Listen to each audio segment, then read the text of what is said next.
আসসালামু আলাইকুম। ওয়ালাইকুম আসসালাম। এরা কেমন আছো? আলহামদুলিল্লাহ ম্যাডাম, ভালো আছি। আপনি কেমন আছেন ম্যাম? আছি মোটামুটি ভালোই। তোমরা সবাই সুস্থ আছো? ইয়েস ম্যাম, সুস্থ আছি ম্যাম। জি ম্যাম, ভালো আছি ম্যাম। আপনি কেমন আছেন ম্যাম? এই তো চলতেছে, আছি ভালো মন্দ মিলায়। আচ্ছা, যাই হোক, তো অনেকদিন পরে আবার ক্লাস। ছেলেমেয়েরা জয়েন করতেছে, মেয়েরা করো। আমি এই ফাঁকে একটু যে গত ক্লাসে আমরা চ্যাপ্টার 2 শেষ করেছিলাম, ওটা কোশ্চেন দেওয়া হয়নি। আজকে ওটার কোশ্চেনটা আগে দিব, তারপরে গিয়ে আমি ওই চ্যাপ্টার 3 শুরু করব আজকে। তো চ্যাপ্টার 2 এর কোশ্চেন আমি এখন শুরু করি বলা। তোমরা খাতা বের করে লেখা শুরু করো। যারা পরে জয়েন করবে ওদেরকে গ্রুপে পরে দিয়ে দিও, ওরা পরে সেখান থেকে কালেক্ট করে নেবে। তো তাহলে শুরু করি। হ্যাঁ, চ্যাপ্টার 2 এর কোশ্চেন লিখো আগে, যেটা গত ক্লাস আমরা শেষ করেছিলাম। আমার কথা ক্লিয়ার শোনা যাচ্ছে? Yes ma'am. আচ্ছা, আমাদের এই যে ক্লাসে কাউন্সিলর কি? আমি তো কাউন্সিলর নামটা ভুলে, নাইমা নাকি? নাইমা তো না, অন্য যেন কি ছিল ওই যে নাফিসা নাজিফা। ম্যাম, নাফিসা। হ্যাঁ, নাজিফা। ওকে আসছে ক্লাসে? জয়েন করে নাই নাকি? আচ্ছা, যে কাউন্সিলর দেরিতে জয়েন করলে হবে না। তাহলে শুনো, যারা যে ক্লাসে জয়েন করতেছো তোমরা সবাই নিজেদেরকে মিউট করে রাখো, হ্যাঁ, যেন কোনো সাউন্ড আমি শুনতে না পাই। আর আমি কি বলি সেটা মনোযোগ দিয়ে শুনে লেখা শুরু করো। চ্যাপ্টার 2 এর কোশ্চেন। আগে ব্রড কোশ্চেন দিব, সরি, আগে শর্ট কোশ্চেন দিব, তারপরে ব্রড দিব। 4 মার্কের গুলো আগে লিখো, তারপর 10 মার্কের। 4 মার্কের কোশ্চেন গুলার প্রথমে লিখো number 1, discuss the characteristics of culture. যদি কোনো কোশ্চেন লিখতে না পারো, বুঝতে না পারো, আমাকে একজন আনমিউট করে প্রশ্ন করবে। Discuss the characteristics of culture, এটা হচ্ছে পার্ট বি এর প্রথম কোশ্চেন। দেন 2 নাম্বার কোশ্চেন লিখবা। 2 নাম্বার হচ্ছে discuss the components of culture.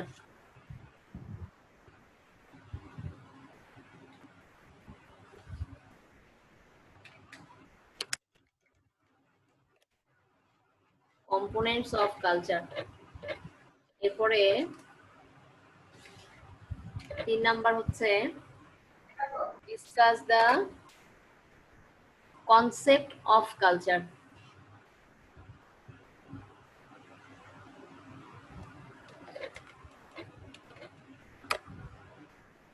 Concept of culture.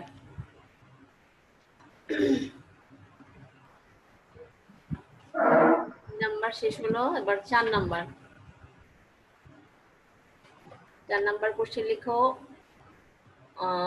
Y is, why মানে কেন, why is necessary for a marketer to to study different culture. আবার বলি, why it is necessary for a marketer to study different culture.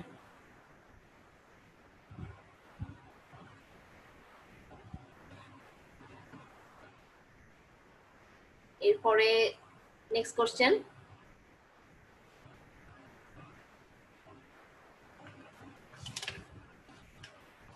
Discuss the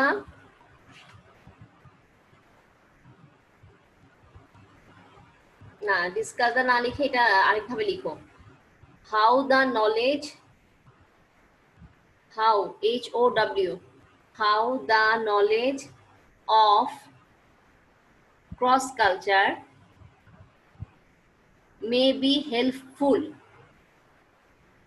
may be helpful মানে উপকারী, helpful for a multinational marketer. আবার বলি, how the knowledge of cross culture may be helpful for a multinational marketer. Question চিহ্ন। আচ্ছা, এবার তারপরে গিয়ে next question মানে লাস্ট কোশ্চেন, এটা মানে পার্ট বি এর লাস্ট। এটা হচ্ছে discuss the difference between subculture and cross culture. Discuss the difference between subculture and cross culture.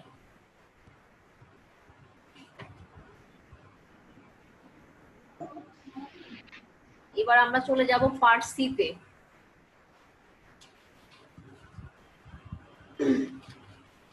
আচ্ছা, পার্ট সি এর প্রথম কোশ্চেন।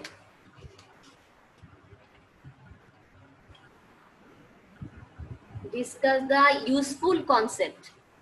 Discuss the useful মানে হচ্ছে উপকারী বা গুরুত্বপূর্ণ, useful concept of cultural analysis. Discuss the useful concept of cultural analysis.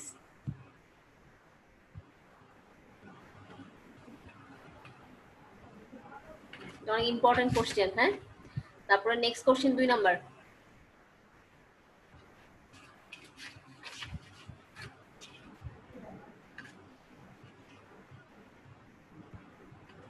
Number question, discuss the ways মানে হচ্ছে উপায়, WAYS।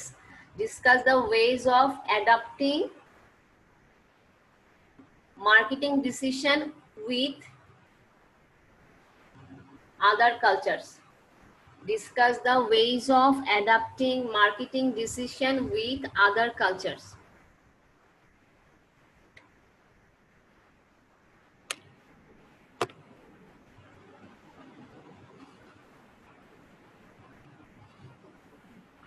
আচ্ছা, তারপর নেক্সট কোশ্চেন,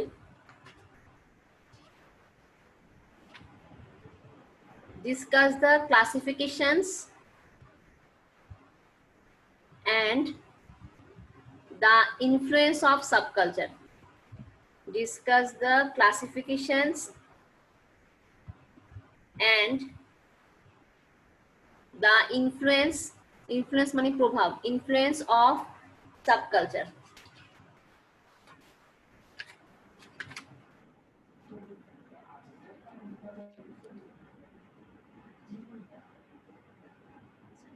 এই হচ্ছে গিয়ে আমাদের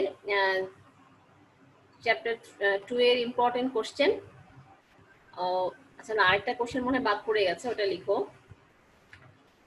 এটা এই লাস্ট কোশ্চেনটা আগে দিয়ে দিও। হ্যাঁ, এটা ওই তাহলে সিকোয়েন্সটা একরকম থাকবে।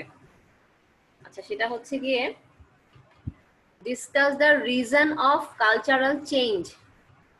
Discuss the reason of cultural change.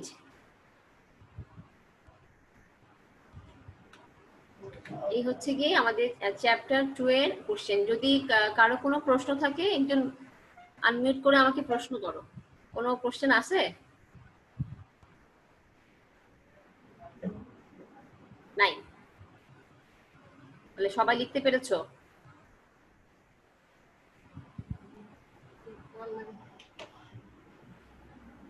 একজন নিজেকে আনমিউট করে আমাকে একটা কোশ্চেন বলো যে হ্যাঁ ম্যাডাম বুঝতে পেরেছি, শেষ করেছি, লিখতে পেরেছি। একটু কিছু বলো, তাহলে বুঝতে পারবো যে তোমরা শুনতে পাচ্ছ। ম্যাডাম লিখতে পেরেছি। এটাই আমার জানার দরকার ছিল। ওকে, তারপর যদি কোনো প্রশ্ন থাকে তাহলে গ্রুপে কথা বলে নিও যদি কোনো কনফিউজ থাকে। তবে এই কোশ্চেনগুলো চেষ্টা করবা বই থেকে বের করে ফেলতে। হ্যাঁ, কারণ আমি যেগুলো পড়ায় ফেলছি সেগুলো আমি কোশ্চেন আকারে দিয়ে দিলাম। আর পার্ট এর জন্য কোশ্চেনগুলো আলাদা করে দিচ্ছি না, কারণ পার্ট বি আর সি পড়া হলে অটোমেটিক পার্ট এ পড়া হবে। আর পার্ট এ এর কোশ্চেনগুলো মানে ব্রিফ কোশ্চেনগুলো বাংলা যে বইটা আছে ওই বইয়ের পিছনেও অনেক দেওয়া আছে, তোমরা চাইলে ওগুলা পড়লেও তোমরা শেষ করতে মানে বুঝতে পারবা।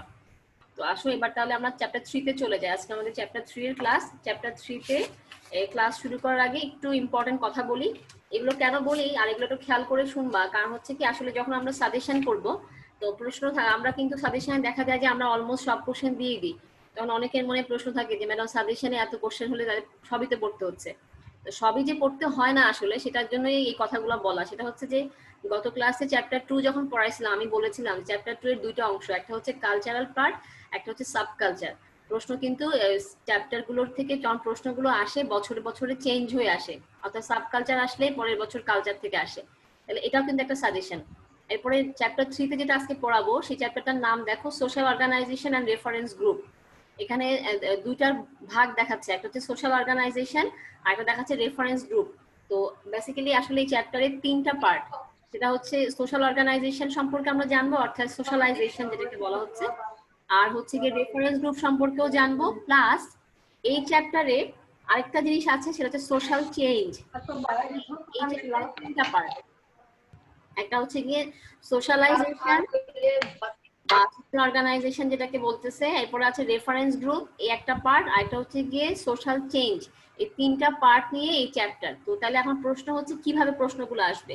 তো পরীক্ষায় যখন প্রশ্ন আসে তখন দেখা যায় যে এই তিনটা পার্ট থেকে, এই চ্যাপ্টার থেকে দুইটা পার্ট আসে প্রতি বছর।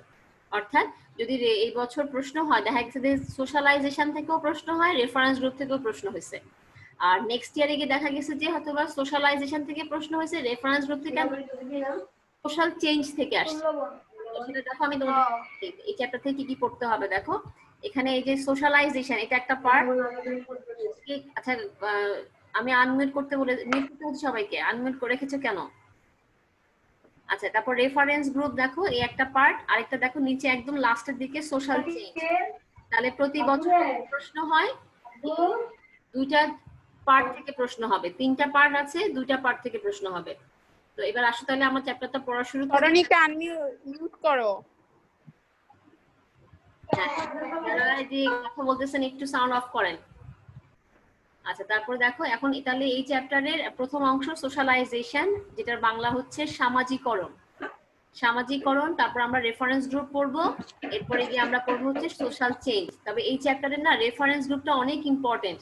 এটা আমরা ফার্স্ট ইয়ারে থাকতে প্রিন্সিপালস অফ মার্কেটিং এ একটা শর্ট ভাবে পড়েছিলাম, কাকে বলে নির্দেশক দল বা রেফারেন্স গ্রুপ, কিন্তু সেটা এখন অনেক বড় আকারে এই চ্যাপ্টার কনজিউমার বিহেভিয়ারে চলে আসছে। তাহলে আসো আগে সোশ্যালাইজেশন দিয়ে শুরু করব। আচ্ছা দেখি সোশ্যালাইজেশন কাকে বলে।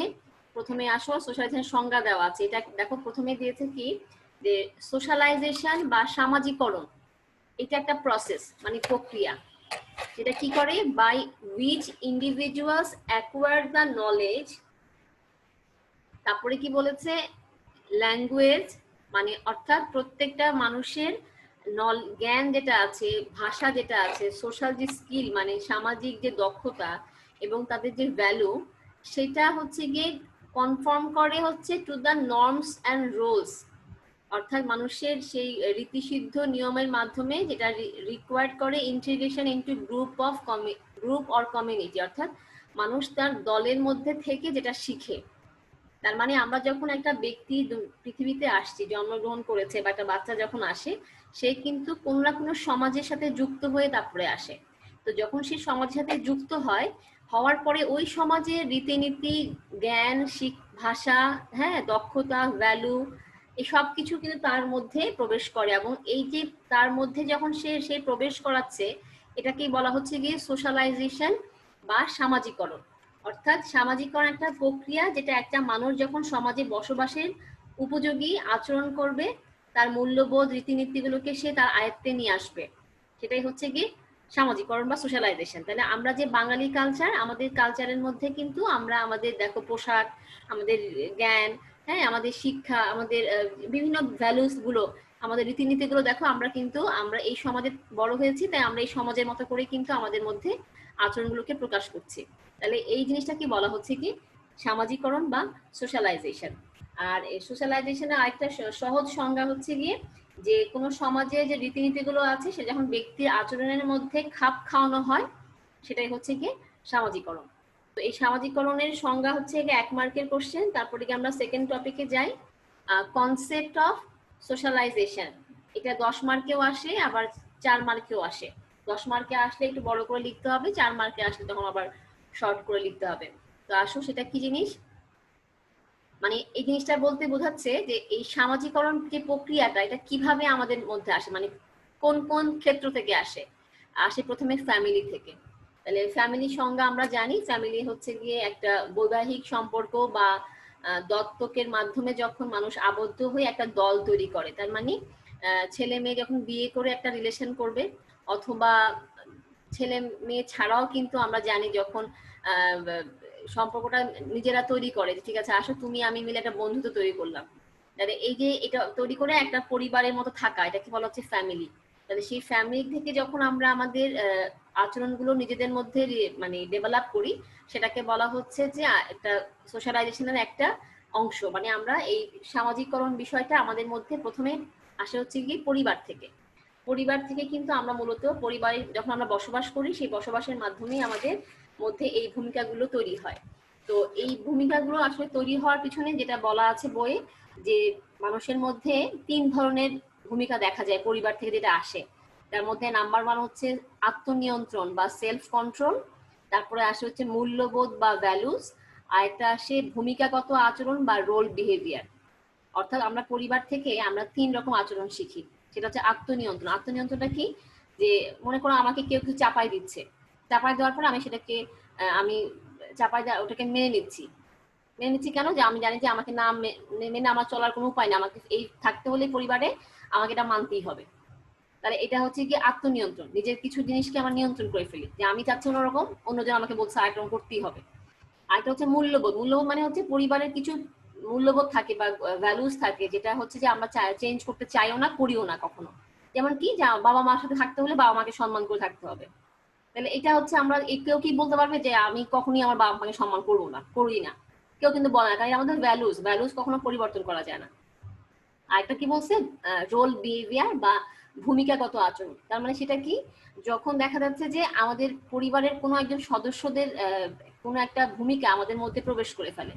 কেমন দেখো, অনেকে আছে বাইরে থেকে দেখে বলে কি আল্লাহ বাচ্চাটা না পুরা বাবার মতো, বা বাচ্চাটা পুরা মার মতো। মার মতো বলতে দেখতে কিন্তু মার বাবা শুধু তাই বলে না, অনেক সময় দেখা যায় তার আচরণটা বাবা মার মতো বলে, যে ও শুধু দেখতেই বাবা মার মতো না, ও হয়তো বা দেখা গেছে যে ওর বাবার প্রভাবটা ওর মধ্যে অনেক বেশি, মানে বাবা যেরকম আচরণ করে বাচ্চাটার মধ্যে সেই আচরণগুলো দেখা যাচ্ছে যে তৈরি হচ্ছে। তার মানে হচ্ছে বাচ্চাটা কিন্তু বেসিক্যালি ওই বাবাকে ফলো করে করে ওই আচরণটা নিজের মধ্যে ঢুকিয়ে ফেলছে। এটাকে বলা হচ্ছে কি রোল বিহেভিয়ার বা ভূমিকাগত আচরণ। তাহলে ফ্যামিলির কিছু কিছু মানুষের আচরণ কিন্তু আমাদের মধ্যে দেখা যায় যে তৈরি হয়ে যায়। তাহলে ফ্যামিলির হচ্ছে কি আমাদের প্রথম সোশ্যালাইজেশনের একটা ধারণা। দেন আমরা 2 নম্বরে যাই, সেলফ কনসেপ্ট, আত্মধারণা। আত্মধারণা কি, আত্মধারণা হচ্ছে মানুষের মধ্যে বা কোনো ব্যক্তির মধ্যে কিছু সামগ্রিক চিন্তাধারা থাকে বা অনুভূতি থাকে, যেটা সম্পর্কে যেটার মাধ্যমে সে নিজেকে সামনের দিকে নিয়ে যায়। তার মানে সেটা কিরকম হতে পারে, যেমন আমার কিছু মানুষ থাকে না যে আমার বাবা মা যেভাবে বড় হয়েছে কষ্ট করে, আমি তাহলে এইভাবেই আমার লাইফটা, মানে আমার বাবা মাকে আমি আমার কষ্টটা, তাদের কষ্টটাকে আমি আস্তে আস্তে রিমুভ করবো, আমি বড় হব, হয়ে আমি আমার বাবা মার কষ্টটা গুছাবো। এটা এই যে আমরা চিন্তাটা করতেছি, এটা হচ্ছে কি সেলফ কনসেপ্ট। মানে মানুষের প্রত্যেকটা ব্যক্তির ভিতরে একটা নিজস্ব ধারণা তৈরি হয়, যেটা দেখা যায় যে অন্যের কারো কাছ থেকে সে শিখে আসে না, নিজের থেকে তৈরি হচ্ছে। হ্যাঁ, এটাকে বলা হচ্ছে কি সেলফ কনসেপ্ট। তো এই সেলফ কনসেপ্টটা বেসিক্যালি আমরা যদি দেখি দেখা যাচ্ছে যে 4 রকম। একটা হচ্ছে কি অ্যাকচুয়াল সেলফ কনসেপ্ট, মানে প্রকৃত আত্মধারণা, যেটা হচ্ছে কি যেটা হচ্ছে ব্যক্তিটা যখন প্রকৃতপক্ষে নিজেকে কিভাবে দেখতে চায়, এটাকে বলতেছে অ্যাকচুয়াল। আবার একটা আছে হচ্ছে গিয়ে আইডিয়া সেলফ কনসেপ্ট, মানে আদর্শগত ধারণা, যেটাকে বলছে ব্যক্তি কি হতে চায় বা নিজেকে কিভাবে দেখতে চায়। মানে তার মানে হচ্ছে একটা বললাম যে আমি কিভাবে নিজেকে দেখতে চাই, আরেকটা হচ্ছে আমি কি হতে চাই, এটাও একটা সেলফ কনসেপ্ট। আরেকটা হচ্ছে গিয়ে একান্ত আত্মধারণা বা প্রাইভেট সেলফ কনসেপ্ট, যেটাকে বলা হচ্ছে ব্যক্তি নিজে কি হতে চায় বা কিভাবে হতে চায়। তার মানে আমি যদি ডাক্তার হতে চাই, তাহলে আমি কিভাবে ডাক্তার হব, তাহলে এটাও একটা সেলফ কনসেপ্ট। আরেকটা হচ্ছে সামাজিক আত্মধারণা, যেটা বেসিক্যালি অন্যের কাছ থেকে সে প্রত্যাশা করে যে আমি যেভাবে তৈরি হচ্ছি মানুষজন আমাকে কিভাবে দেখবে। এরকম কয়েকটা সেলফ কনসেপ্ট মিলে আসলে আত্মধারণা তৈরি হয়। তো আত্মধারণা আমরা কেন শিখতেছি, কারণ হচ্ছে আত্মধারণায় কিন্তু আমাদেরকে অনেক কাজে আমাদেরকে বাধা দেয় বা আমাদেরকে কোনো কাজের ক্ষেত্রে উৎসাহিত করে।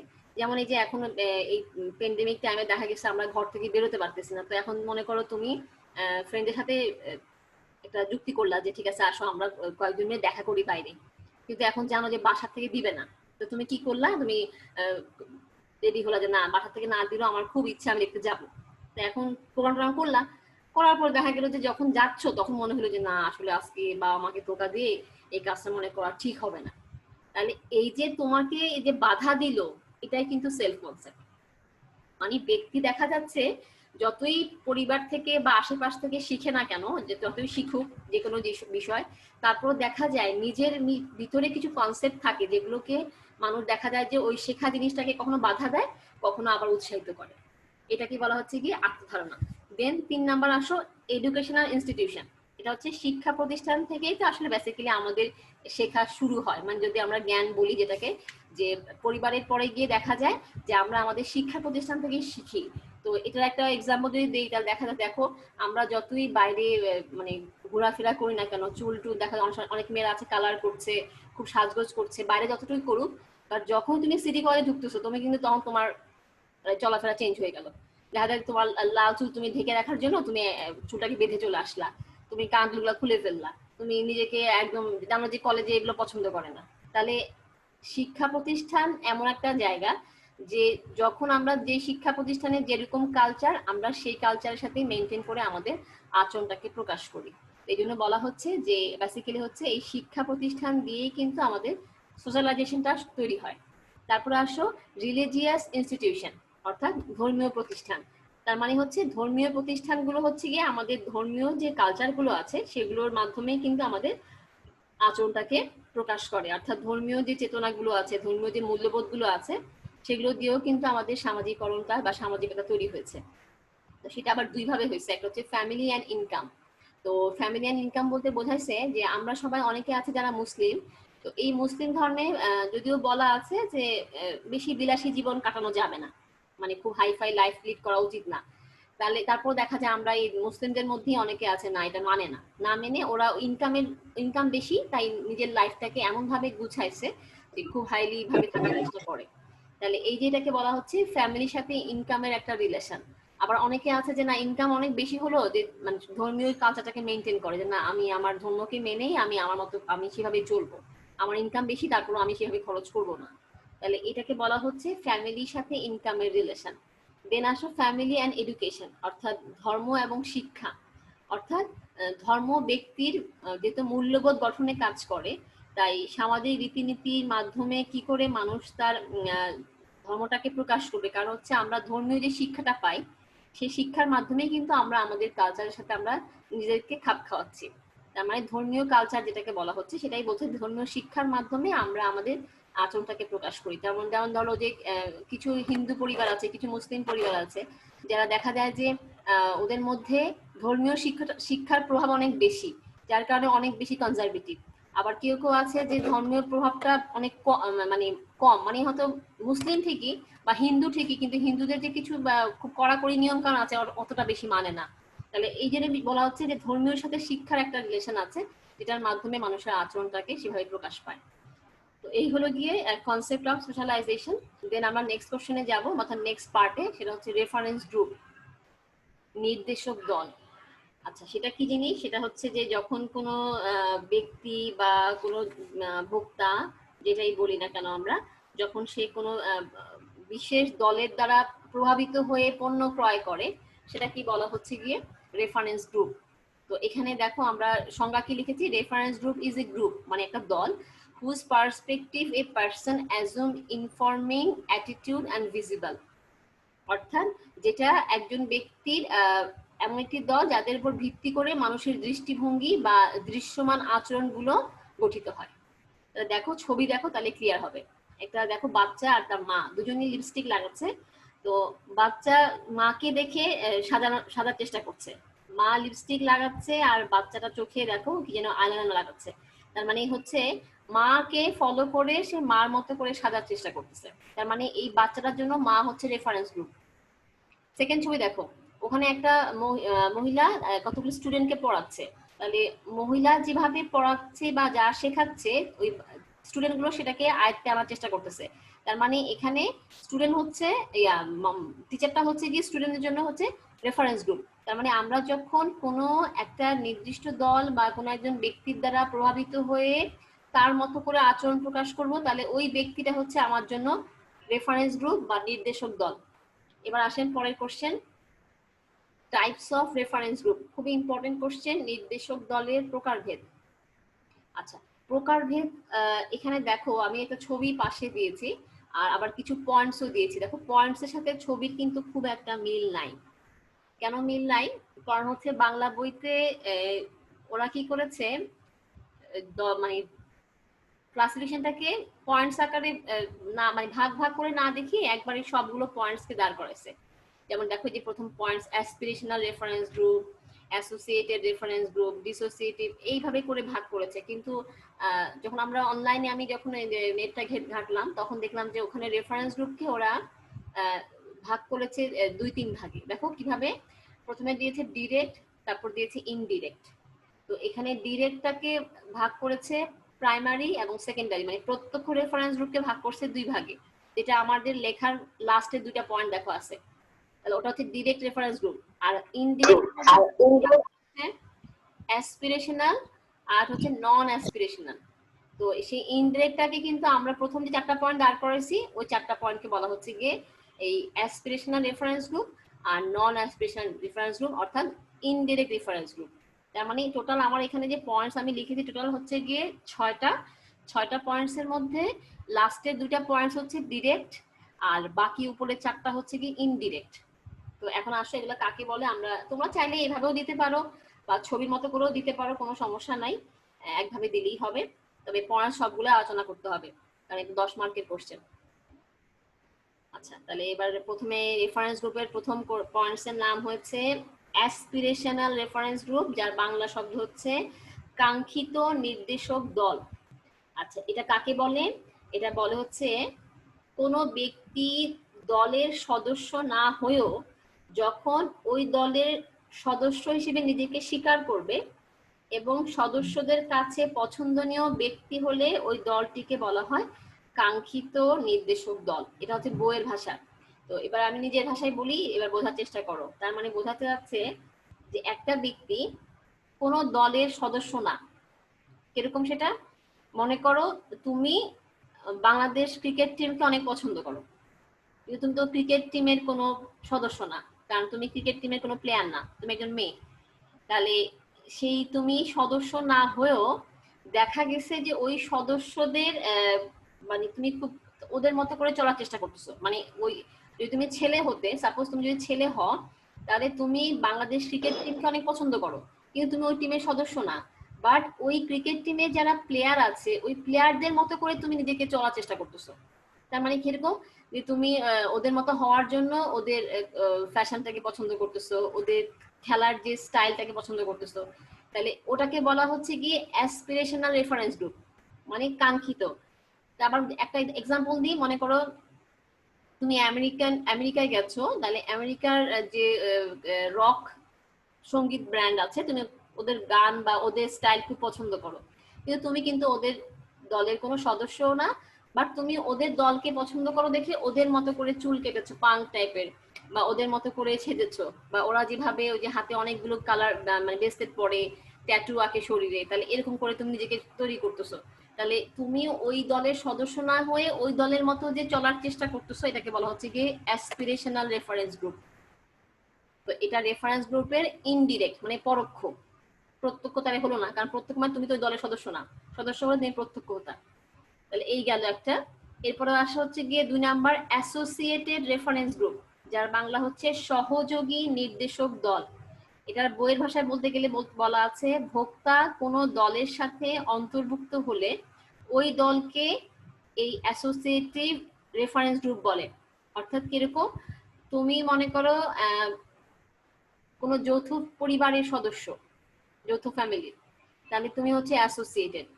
কারণ কি, তুমি তোমার পরিবারে তোমার বাবা মার সাথে এখন তোমার থাকে হচ্ছে চাচা চাচি, তাহলে তুমি হলো গিয়ে অ্যাসোসিয়েটেড রেফারেন্স গ্রুপ। অথবা মনে করো তুমি আগে কোনো প্রথম কোনো কলেজে একটা ভর্তি হলা, তাহলে ওই কলেজ কিন্তু তোমার জন্য একটা দল, কারণ ওই কলেজে তোমার ক্লাসে যেভাবে সবাই চলাফেরা করে, কলেজের রুলস যেগুলা যেরকম তোমাকে সেভাবে চলতে হবে। তাহলে তুমি ওই দলের সাথে যুক্ত হয়েছো, হয়ে তুমি ওই দলের মতো আচরণ করতেছো, ওটা হচ্ছে কি অ্যাসোসিয়েটেড রেফারেন্স গ্রুপ। অর্থাৎ কোনো প্রতিষ্ঠান বা কোনো পরিবারে, যৌথ পরিবারের যদি তুমি সদস্য হও তাকে অ্যাসোসিয়েটেড বলা হবে। বা তুমি চাকরিতে ঢুকলা, তুমি যে অফিসে জয়েন করেছো সেই অফিসের মতো করে তোমাকে এখন চলতে হবে, অফিসের পোশাক আশাক হতে পারে, অফিসের রুলস হতে পারে, তাহলে ওটাকে বলা হচ্ছে অ্যাসোসিয়েটেড রেফারেন্স গ্রুপ। এরপরে 3 নাম্বার বলছে ডিসোসিয়েটিভ রেফারেন্স গ্রুপ। ডিসোসিয়েটিভটা কি?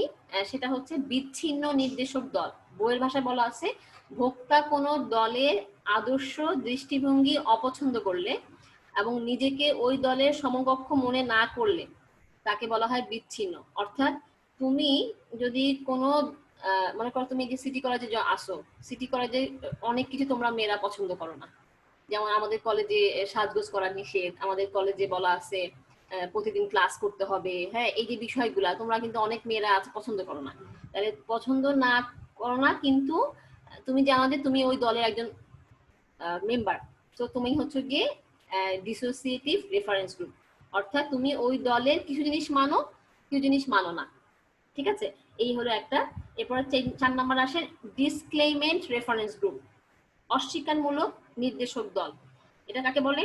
এটা হচ্ছে ভোক্তা দলের সদস্য এবং অন্যান্য সদস্যদের সাথে সরাসরি যোগাযোগ থাকলেও দলের আদর্শ মূল্যবোধ মনোভাব আচরণ করে না। অর্থাৎ তুমি এমন এমন একটা গ্রুপের সদস্য, কিন্তু ওই গ্রুপের সবকিছু তোমার ভালো লাগে না। যেমন মনে করো তোমাদের মধ্যে এখন সবার মধ্যে একটা মেসেঞ্জার গ্রুপ আছে, তাহলে মেসেঞ্জার গ্রুপে তোমরা সবাই একই ক্লাসের সব মেয়েরা একসাথে জয়েন করছো, কিন্তু ওই গ্রুপের সবকিছু তোমরা মানো, অনেকে আছে যে মানে না। কেমন মনে করো এখন যদি মনে করো নাজিফা বলে যে আমাদের এই কনজিউমার বিহেভিয়ার ক্লাস আর একটা বেশি হলে ভালো হইতো, এখন এটা হয়তো কেউ মানছে, কেউ বলতেছে কোনো দরকার নেই। তাহলে তুমি ওই দলের সদস্য হওয়া সত্ত্বেও তুমি ওই দলের কিছু জিনিস মানছো, কিছু জিনিস মানছো না, তাহলে ওটাকে বলা হচ্ছে গিয়ে ডিসক্লেইমেন্ট রেফারেন্স গ্রুপ। এবার আসেন পরের আগেরটা প্রাইমারি রেফারেন্স গ্রুপ, প্রাথমিক। এগুলো আপনারা ফার্স্ট ইয়ারে পড়েছেন।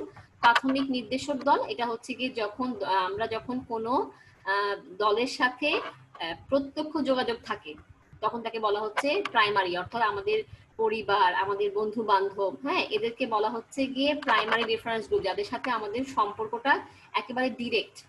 তার মানে আমরা পরিবার থেকে কিন্তু ম্যাক্সিমাম আচরণ প্রকাশ করি, আমরা কিন্তু বন্ধু বান্ধব থেকে কিন্তু ম্যাক্সিমাম আচরণ প্রকাশ করি, হ্যাঁ, এটাকে বলা হচ্ছে কি প্রাইমারি রেফারেন্স গ্রুপ। আর সেকেন্ডারি রেফারেন্স গ্রুপ কি? যেটা হচ্ছে তুমি দলের সদস্যদের সাথে সরাসরি কোনো যোগাযোগ না থাকলেও তাদের আচরণ বা তোমাকে কিছুটা প্রভাবিত করে। অর্থাৎ যেমন মনে করো তুমি সালমান খানকে, শাহরুখ খানকে অনেক পছন্দ করো, যেহেতু তুমি সিনেমা দেখো, মুভি দেখো, ওদের পছন্দ করো, কিন্তু ওদের কিছু জিনিস তুমি গ্রহণ করেছো, কিছু জিনিস গ্রহণ করো নাই, তাহলে তুমি হচ্ছে কি ওরা হচ্ছে তোমার জন্য সেকেন্ডারি রেফারেন্স গ্রুপ।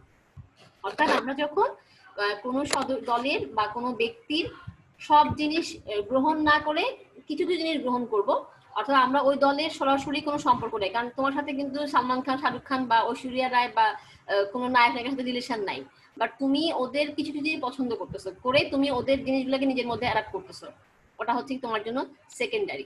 আর প্রাইমারি কেন বললাম? কারণ সেটা যেটা তোমার সাথে সরাসরি সম্পর্কিত, মানে তোমার ফ্যামিলি, তাহলে ওটা হচ্ছে কি প্রাইমারি রেফারেন্স গ্রুপ। এই হলো গিয়ে টাইপস অফ রেফারেন্স গ্রুপ। এই প্রত্যেকটা রেফারেন্স গ্রুপের যখন সংজ্ঞাগুলো দিবা এক্সাম্পল দিতে হবে, এক্সাম্পলগুলো বইতে দেওয়া আছে, আর তোমরা সেভাবে বইয়ের সাথে মিলিয়ে রেফারেন্স গ্রুপের এই উদাহরণ সহ তোমাকে এই সংজ্ঞাগুলো আলোচনা করতে হবে। আচ্ছা, এবার আসেন হচ্ছে গিয়ে আমাদের হাতে সময় আছে 6 মিনিট। তো লাস্ট কোশ্চেন যেটা আছে ওটা এটা তাহলে এখন আর যাইনি, এটা অনেক বড়, তো আমরা একটা ছোট কোশ্চেনে চলে যাই। এটা পড়ে, এটা ছোট কোশ্চেন, এটা 6 মিনিট 5 মিনিটে হয়ে যাবে। সেটা হচ্ছে reference group influence on the consumption process. আজকে যেগুলো বাকি থাকবে এগুলো নেক্সট ক্লাসে পড়া দিব।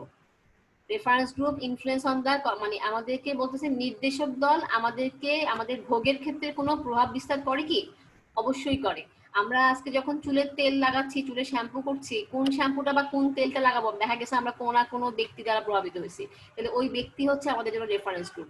সেটা সেই আমার পরিবারও হতে পারে, বা আমার সিনেমার কোন নায়ক নায়িকা হতে পারে, অথবা আমার বন্ধু বান্ধব হতে পারে। তাহলে সেই রেফারেন্স গ্রুপগুলো আমাদের কিভাবে আমাদের কনজাম্পশন ক্ষেত্রে, মানে আমাদের ভোগের ক্ষেত্রে কিভাবে প্রভাব বিস্তার করে, সেটাই আমাদের ছবি আকার এখানে দেখাচ্ছি। দেখো ছবিতে প্রথম বাম সাইডে 3টা বক্স আছে। একটা বক্সের সিচুয়েশন, মানে আমাদের পরিস্থিতি আগে সৃষ্টি হয়, আমরা যখন কোনো কিছু কিনতে যাই আগে আমাদের সিচুয়েশন রেডি হয়, মানে আমি আগে নিড ফুল করি যে না আমার লাগবে, হ্যাঁ, তারপরে গিয়ে আছে সিচুয়েশনের সেই বৈশিষ্ট্যগুলো আমাদের সামনে আসে, মানে লাগবে, মানে লাগলে কত বেশি লাগবে, আসলে কি বেশি লাগবে। আর যেমন অনেক কিছু আছে না, যে মনে করো আমার তেল, শ্যাম্পুটা অল্প একটু আছে, আমি আরেকটা শ্যাম্পু কিনতে চাচ্ছি, তাহলে এখন চিন্তা করি আচ্ছা ঠিক আছে শেষ হোক, আবার পরে আরো কয়েকদিন পরে কিনি। তাহলে এটা হচ্ছে সিচুয়েশন ক্যারেক্টারিস্টিক্স, সিচুয়েশনটা কতটুকু আমাকে প্রভাবিত করতেছে। দেন হচ্ছে গিয়ে মার্কেটিং অ্যাক্টিভিটি, মানে আমি যেটা এবার কিনতে যাব সেটা কেনার ক্ষেত্রে আমাকে কোম্পানিগুলো কোনো অফার দিচ্ছে কি। তো দেখা যায় কি আমরা যেটা রেগুলার ইউজ করি অনেক সময় কোম্পানির অফারের কারণে দেখা যায় যে আমরা ওইটাকে চেঞ্জ করে আরেকটা পণ্য কেনার চিন্তা ভাবনা করি, সেটা হচ্ছে মার্কেটিং অ্যাক্টিভিটি। তাহলে আগে সিচুয়েশন তৈরি হয়, মানে আমার লাগবে কি লাগবে না, তারপরে গিয়ে আমি ওই সিচুয়েশনের সাথে আমার যে ক্যারেক্টারিস্টিক্স, দেখো এখানে পয়েন্টস দেওয়া আছে, ফিজিক্যাল ফিচার, সোশ্যাল সারাউন্ডিংস, হ্যাঁ, তারপর টাস্ক ডিফিনিশন, এগুলোর মাধ্যমে আমার সিচুয়েশনটাকে আমি মানে প্লাস মাইনাস করি, লাগবে কি লাগবে না, কম লাগবে না বেশি লাগবে। দেন আমার মার্কেটিং অ্যাক্টিভিটি আসে, অর্থাৎ আমি যাদের থেকে পণ্যটা কিনতে যাচ্ছি ওরা আমাকে কোনো অফার দিচ্ছে কিনা, তাদের প্যাকেজিং কেমন, তাদের অ্যাডভার্টাইজিং কেমন, হ্যাঁ, কোথায় পাবো। তারপরে গিয়ে যেটা হয় ওই সিচুয়েশনের ক্যারেক্টারিস্টিক্সটা আর মার্কেটিং অ্যাক্টিভিটি আমাদেরকে নিয়ে যায়, দেখো অ্যারো দিয়ে দেওয়া আছে ইন্ডিভিজুয়াল ক্যারেক্টারিস্টিক্স, মানে সিচুয়েশন আর হচ্ছে বাজারকরণের অফার, এই দুটা মিলে আমরা আমাদের নিজেদের মধ্যে এবার চিন্তা করি যে যদি আমি কিনি এটা আমার জন্য ভালো হবে কিনা, বা আমার সামাজিক দিক থেকে আমার জন্য অ্যাপ্রোপ্রিয়েট কিনা, বা আমার কালচার সাথে আমার মিলে কিনা। হ্যাঁ, দেখো এই পয়েন্টসগুলো দেওয়া আছে, বা আমার আমি যেটা পছন্দ করতেছি আমার ব্যক্তিত্বের সাথে যায় কিনা, আমার লাইফের সাথে যায় কিনা, এগুলোর হচ্ছে গিয়ে বলা হচ্ছে ইন্ডিভিজুয়াল ক্যারেক্টারিস্টিক্স, যে দুটা ওই সিচুয়েশন আর মার্কেটিং মিলে এটাকে তৈরি করে। দেন হচ্ছে যখন ইন্ডিভিজুয়াল ক্যারেক্টারিস্টিক্সটা যখন আমরা এবার ডেভেলপ করে যখন চিন্তা করি যে না আসলে আমার কোনটা কিনতে হবে, দেন হচ্ছে গিয়ে কনজাম্পশন রেসপন্স, অর্থাৎ আমরা এবার পণ্য ক্রয়ের সিদ্ধান্ত নিয়েই ফেলছি যে না সবকিছু মিলে দেখা গেছে আমার কেনাই লাগবে। তাহলে এই যে কনজাম্পশন রেসপন্স দেখা কি বলতেছে, প্রবলেম রিকগনিশন, এই যে ইনফরমেশন প্রসেসিং, এই যে পয়েন্টস গুলা এগুলা কিন্তু ওই যে আমাদের কনজিউমার বিহেভিয়ারের আমরা যখন পড়েছিলাম ফার্স্ট চ্যাপ্টারে, এগুলা ছিল হচ্ছে গিয়ে এই আমাদের পণ্য ক্রয়ের সিদ্ধান্ত গ্রহণের ক্ষেত্রে স্টেপগুলা, সেটাই কিন্তু এখানে পয়েন্টস আকারে দিয়েছে। প্রবলেম রিকগনিশন মানে আগে আমার প্রবলেমটা খুঁজে বের করতে হবে যে কোনটা কিনবো, তারপরে আমার ইনফরমেশন সার্চ করতে হবে যেমন কোন কোন পণ্যটা মানে যেটা কিনতে যাচ্ছে ওটার মধ্যে কি কি আছে, তারপরে অন্য কোম্পানির সাথে তুলনা করব, তারপর পারচেস করব, তারপরে গিয়ে ব্যবহার করব, তারপরে গিয়ে ডিসপোজিশন, যদি ভালো লাগে তাহলে ছেড়ে দিব, আর যদি ভালো লাগে তাহলে আমরা আবার নতুন করে কেনার সিদ্ধান্ত নিব। পোস্ট পারচেস বিহেভিয়ার, এই জিনিসগুলোকে বলা হচ্ছে গিয়ে কনজাম্পশন রেসপন্স। তার মানে হচ্ছে প্রথমে বাম সাইডে 3টা বক্স দিয়ে আমাদের পণ্য ক্রয়ের ব্যাপারগুলো শুরু হয়, তারপরে গিয়ে মাঝখানের ফার্স্ট বক্স যেটা ইন্ডিভিজুয়াল ক্যারেক্টারিস্টিক্স, ওখানে গিয়ে স্থির হয় যে না আসলে কিনতে হবে। এরপরে যখন আমরা স্থিরটা পজিটিভ হয়ে যাচ্ছে তখন গিয়ে আমরা লাস্ট বক্সে যাচ্ছি, অর্থাৎ আমি পণ্য ক্রয়ের সিদ্ধান্ত নিয়ে ফেলেছি, আমি পণ্য কিনছি বা কিনে ফেলছি। এইভাবে করে রেফারেন্স গ্রুপগুলো আমাদেরকে পণ্য ক্রয়ের ক্ষেত্রে কি করে, প্রভাবিত করে। অর্থাৎ আমরা যখন রেফারেন্স গ্রুপ দ্বারা পণ্য ক্রয় করি, আমরা কিন্তু আসলে ম্যাক্সিমাম মানুষই আমরা প্রত্যেকটা পণ্য যখন কিনি আমরা কিন্তু রেফারেন্স গ্রুপ দ্বারাই প্রভাবিত হই। এটা কোনো না কোনোভাবে যখন তুমি চিন্তা করবা দেখবা যে আজকে যদি কোথাও খেতে যাও, একটা যদি বার্গার খেতে মন চায়, দেখা যাবে তুমি কারোর থেকে না কারোর থেকে জেনেই খাচ্ছ, হয় তোমার বন্ধু বান্ধব থেকে অথবা তুমি তোমার ফেসবুকে কোনো একটা রিভিউ দেখছো ওখান থেকে। তাহলে এইটা কি বলা হচ্ছে, রেফারেন্স গ্রুপ। তার মানে রেফারেন্স গ্রুপ দ্বারাই কিন্তু আমরা বেসিক্যালি আমাদের কনজাম্পশনটা তৈরি হয়। এবং এটাই কিন্তু মার্কেটাররা খেয়াল করে যে একটা ব্যক্তি যখন রেফারেন্স গ্রুপ দ্বারা প্রভাবিত হয়, কোন ধরনের রেফারেন্স গ্রুপ দ্বারা, যেটা আমরা এদিকটাকে বললাম টাইপস গুলো, ওই টাইপস গুলোর মাধ্যমে কিন্তু আমাদেরকে মার্কেটাররা আমাদেরকে প্রভাবিত করার চেষ্টা করে। আচ্ছা, এই হলো কি আমাদের ওভারঅল কোশ্চেন। তাহলে বাকি যেগুলো রয়ে গেছে এগুলো আমরা নেক্সট ক্লাসে আরেকটা ক্লাসে পড়াই দিব, তাহলে আমাদের চ্যাপ্টার 3ও শেষ হয়ে যাবে। হ্যাঁ, এবার যে নেক্সট চ্যাপ্টার গুলো কিন্তু আমাদের খুব ছোট ছোট চ্যাপ্টার, আশা করতেছি পড়াগুলো বুঝতে পারতেছো। বইটা কিনে যেগুলা কোশ্চেন দিচ্ছে কোশ্চেন গুলা বের করে দাগায় ফেলবা, হ্যাঁ, তাহলে অনেকখানি পড়া আগায় যাবে। তো তাহলে আজকে আর কোনো প্রশ্ন আছে কারো? লাস্ট 1 মিনিট চলতেছে, যদি কোনো প্রশ্ন থাকে আমাকে করতে পারেন।